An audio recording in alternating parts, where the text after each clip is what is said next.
नमस्कार दोस्तों। आपका स्वागत करता हूं आप ही के यूट्यूब चैनल में।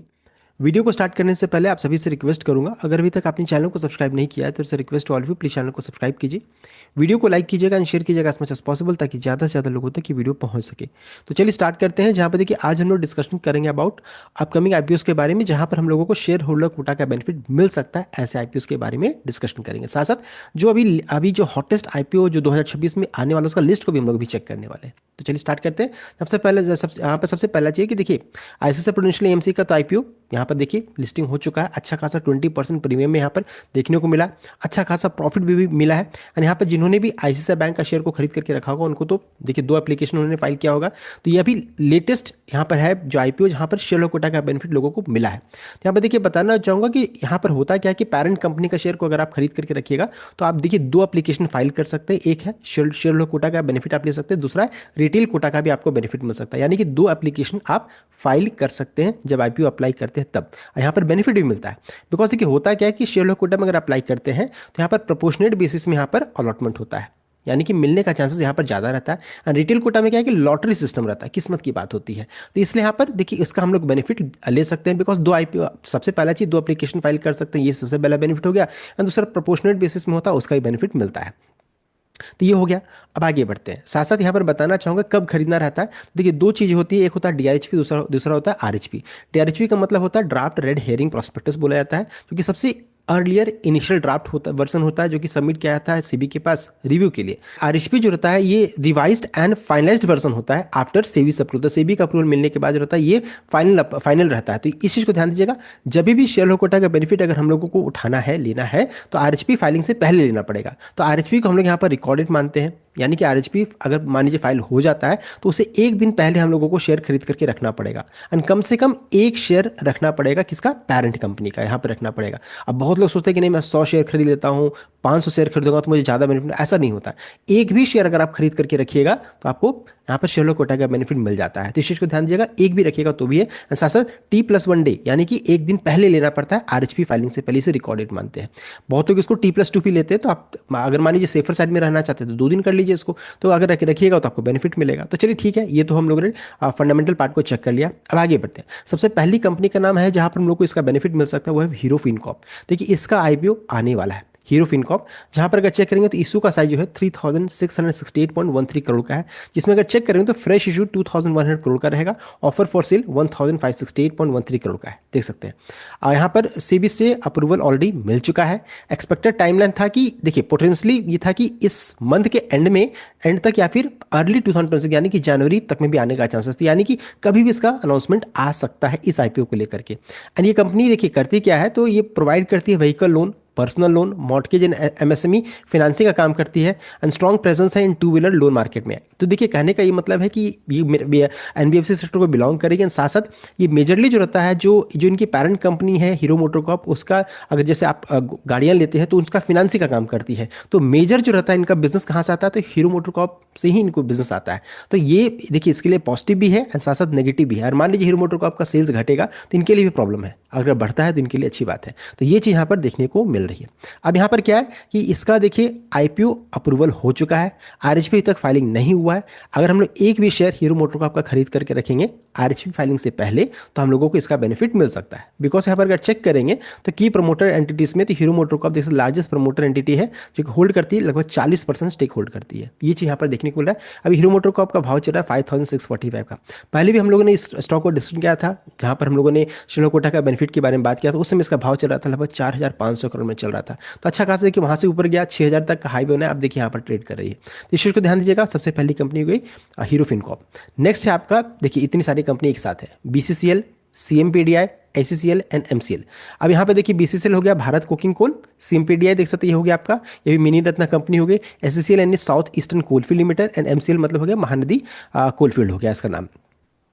और यहाँ पर अगर चेक करेंगे तो चारों का आईपीओ यहाँ पर आने वाला है। और इसमें सबसे पहला किसी का आएगा तो बीसीसीएल का यहाँ पर आईपीओ आने वाला है, यहाँ पर देख सकते हैं। तो according to media report Bharat coking coal जो रहता है इसका आईपीओ का साइज को चेक करेंगे तो 1300 करोड़ का है, जो कि इंप्लाई करता है pre listing valuation of 13,000 crore का यहाँ पर प्री लिस्टिंग वैल्यूशन आ जा रहा है।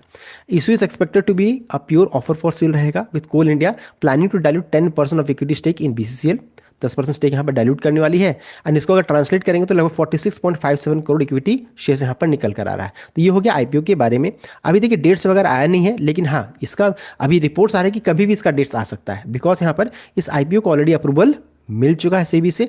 आरएचपी फाइलिंग अभी तक नहीं हुआ है। अगर एक भी शेयर हम लोग कोलनिया का खरीद करके रखते हैं आरएचपी फाइलिंग से पहले, तो हम लोगों को यहाँ पर शेयर कोटा का बेनिफिट मिल सकता है। इस चीज को ध्यान दीजिएगा। नेक्स्ट है देखिए सीएमपीएडीआई का, इसका भी यानी कि central mine planning and design institute, इसका भी देखिए आईपीओ डीआरएचपी फाइलिंग ऑलरेडी हो चुका है, अभी अप्रूवल नहीं आया, आरएचपी फाइलिंग नहीं हुआ। तो इस सेकंड नंबर में किसका है, तो सीएमपीएडीआई का को लेकर के भी यहाँ पर अपडेट आ सकता है। सेकंड हो गया। थर्ड में चेक करेंगे तो SECL south eastern coalfield and दूसरा चौथा कौन है, महानदी कोलफील्ड है। इसमें चेक करेंगे तो देखिए बोर्ड का अप्रूवल ऑलरेडी मिल चुका है। अभी क्या डीआरएचपी आरएचपी फाइलिंग अभी नहीं है, तो यानी कि अभी इनिशियल स्टेटस में है। तो लेकिन नेक्स्ट ईयर तक में यहाँ पर हो सकता है कि कोई बड़ा अपडेट यहाँ भी आ जाए। लेकिन अभी क्या इंपॉर्टेंट क्या है, बोर्ड से अप्रूवल मिल चुका, तो कोलनिया का 4 आईपीओ यहाँ पर आने वाला है। अगर कोलनिया का हम लोग एक भी शेयर खरीद करके रखेंगे तो हम लोगों को इसका शेयर कोटा का बेनिफिट मिल सकता है। एंड यहाँ पर देखते हैं Coal India board give in principle approval for listing of 2 की subsidiaries. Mahanadi coalfield is the largest bottom line contributor to consolidated net profit of Coal India, while SECL जो रहता है होल्ड करती है largest output reserves of Coal India, while BCCL जो है इस India's largest coking coal producer with 58% market share यहाँ पर देखने को मिल रहा है। यहाँ पर हम लोग अगर कोल इंडिया का एक भी शेयर खरीद करके रखेंगे आरएचपी फाइलिंग से पहले, तो यहाँ पर हम लोगों को इसका बेनिफिट मिल सकता है। नेक्स्ट है आपका ग्रीव्स इलेक्ट्रिक मोबिलिटी कंपनी का नाम है। और यहाँ पर देखिए इस आईपीओ को ऑलरेडी अप्रूवल मिल चुका है, आरएचपी फाइलिंग अभी तक नहीं हुआ है। यहाँ पर देखिए ग्रीव्स इलेक्ट्रिक मोबिलिटी जो रहता है ये सब्सिडरी है ग्रीव्स कॉटन कंपनी की, इसकी पेरेंट कंपनी के नाम है। साइज है 1000 करोड़ का यहाँ पर हो सकता है। Comprising fresh issue and an offer for sale दोनों यहाँ पर रहेगा। किस कारण से किया जा रहा है, तो fund for product R and D battery assembly and manufacturing expansion के लिए किया जा रहा है। स्टेटस में क्या है, तो आरएचपी उन्होंने 2024 में फाइल किया था, सेबी से मई 2025 में अप्रूवल मिल चुका है और अभी फाइनल लॉन्च के लिए अभी आना बाकी है, लेकिन कभी भी इसको लेकर के अपडेट आ सकता है। की ब्रांड्स में देखिए एम्पेयर का नाम है, इलेक्ट्रिक 3 व्हीलर अंडर एलई ब्रांड में देखने को मिल रहा है। तो ये है। और यहाँ पर अगर हम लोग ग्रीव्स कॉटन का एक भी शेयर खरीद करके रखेंगे तो यहाँ पर बेनिफिट मिल सकता है। इसका भाव करंटली चल रहा है 188 रुपये पैसा का। नेक्स्ट है आपका प्रेस्टीज हॉस्पिटैलिटी वेंचर्स कंपनी का नाम है। और यहाँ पर चेक करेंगे तो देखिए डीआरएचपी फाइलिंग हो चुका है, आरएचपी अभी तक फाइल नहीं हुआ है, तो यहाँ भी हम लोग को बेनिफिट मिल सकता है। इस आईपीओ का साइज लगभग 2700 करोड़ का यहाँ पर है। फ्रेश इशू जिसमें से 1700 करोड़ का, ओएफएस 1000 करोड़ का। ऑब्जेक्टिव क्या है, value unlocking for group aggressive hospitality expansion के लिए किया जा रहा है। एंड रिसीव्ड अगस्त 1 2025 को देखिए सेबी अप्रूवल मिला है, तो यानी 12 महीने तक का इसका अप्रूवल वैलिडिटी रहता है। तो देख आप समझ सकते हैं कि नेक्स्ट ईयर कभी भी इसका अपडेट आ सकता है। और यहाँ पर एसेट में यहाँ पर नाम चेक कर सकते हैं। तो यहाँ पर इंपॉर्टेंट क्या है कि प्रेस्टीज एसेट का हम लोग एक भी शेयर अगर खरीद करके रखेंगे तो यहाँ पर बेनिफिट मिल सकता है, जिसका भाव चल रहा है 1602 का, बिकॉज ये इसकी पेरेंट कंपनी हो गई। नेक्स्ट कंपनी की ओर बढ़ेंगे, नाम है आपका एसबीआई म्यूचुअल फंड, जहां पर देखिए पेरेंट कंपनी एसबीआई है। अभी बताना चाहूंगा सभी को एक ही कमेंट अभी पूछते हैं कि हाँ एसबीआई म्यूचुअल फंड का कब आईपीओ आएगा, तो देखिए इसका आईपीओ आएगा तो most of chances next year आएगा, लेकिन अभी उसको लेकर के मैनेजमेंट की तरफ से कोई अपडेट नहीं आया कि उन्होंने यहाँ पर डीआरएचपी फाइलिंग किया है कि नहीं किया, तो कोई ऐसा अपडेट अभी तक नहीं आया। लेकिन हाँ इसका आईपीओ भी को लेकर भी अपडेट आ सकता है। एंड ये जब आएगा तो ये देखिए one of the biggest IPO में आएगा, बिकॉज पूरे एएमसी सेक्टर की देखिए लीडर कंपनी रहेगी। तो यहाँ पर देखिए ये आईपीओ का बहुत ही लंबे समय से आपका इंतजार है एंड हो सकता है 2026 में इसका भी अपडेट आ जाए। और यहाँ पर अगर हम लोग पेरेंट कंपनी यानी एसबीआई का, स्टेट बैंक ऑफ इंडिया का अगर होल्ड करके रखेंगे रिकॉर्ड डेट तक यानी आरएचपी फाइलिंग तक, तो हम लोगों को इसका बेनिफिट मिल सकता है। लेकिन देखिए डिस्कस कर लिया अबाउट ऑल द आईपीओज, यहाँ पर डीआरएचपी फाइलिंग ऑलरेडी हो चुका है ऐसे आईपीओज के बारे में। लेकिन अभी बहुत देखिए अगर पाइपलाइन को चेक करेंगे तो बहुत लंबा है। देखिए जैसे इसमें अगर आईएलजे आइन इलेक्ट्रॉनिक्स का चेक करेंगे तो यहाँ पेरेंट कंपनी कौन है, तो अंबर एंटरप्राइज, यहाँ पर मर्चेंट बैंकर को हायर कर लिया गया है। एसजीवीएन ग्रीन एनर्जी को चेक करेंगे तो पेरेंट कंपनी एसजीवीएन है, डीआरएचपी अभी तक फाइल नहीं हुआ है। Tata passenger electric mobility, Tata Motors इसकी पेरेंट कंपनी की, डीआरएचपी अभी तक फाइल नहीं हुआ है। रिलायंस रिटेल, रिलायंस इंडस्ट्रीज देख सकते हैं, रिलायंस जियो, रिलायंस इंडस्ट्रीज यहाँ इसकी पेरेंट कंपनी हो गई। एलआईसी म्यूचुअल फंड, यहाँ पे देखिए एलआईसी है पेरेंट कंपनी इसकी, यानी कि इनका अगर एक भी शेयर खरीदेंगे तो यहाँ भी बेनिफिट मिलने का चांसेस है। यहाँ भी चेक करेंगे सब में देखिए डीआरएचपी अवॉइडेड है।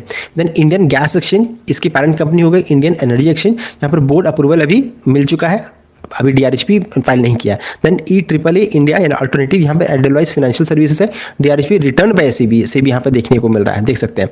Then Mahanadi coalfield and south eastern coalfield हम लोगों ने डिस्कशन कर लिया, तो बोर्ड अप्रूवल सिक्योर हो गया, लेकिन अभी डीआरएचपी फाइलिंग नहीं किया। तो ये भी देखिए यहाँ पर पाइपलाइन में है, जहाँ पर शेयर कोटा का बेनिफिट मिल सकता है, और भी लिस्ट है, लेकिन देखिए अभी इनिशियल प्रोसेस यहाँ स्टार्ट हुआ, हम लोगों ने डिस्कस कर लिया है। उसके अलावा देखिए अभी नेक्स्ट ईयर जो बड़े IPO अभी और आने वाले हैं, उसमें अगर चेक करेंगे तो ओयो का नाम आ रहा है, जेप्टो ने कॉन्फिडेंशियल डीआरएचपी फाइलिंग कर दिया है, देन फोन पे डीआरएचपी फाइलिंग हो चुका है, फ्लिपकार्ट, NSE एंड पेयू। देखिए इतने सारे अभी बिग IPOs जो रहता है अभी लिस्ट में है, और इनको भी लेकर के कभी भी इंपॉर्टेंट अपडेट आ सकता है। तो देखिए हम लोगों ने पूरे IPO लिस्ट को चेक कर लिया, जहां पर हम लोगों को शेयर कोटा का बेनिफिट मिल सकता है, एंड साथ साथ हम लोगों ने बिग IPOs को भी डिस्कस कर लिया। तो ये था कंप्लीट अपडेट। आई होप आपको लाइक किया, शेयर किएगा, चैनल को सब्सक्राइब कीजिएगा। Thank you.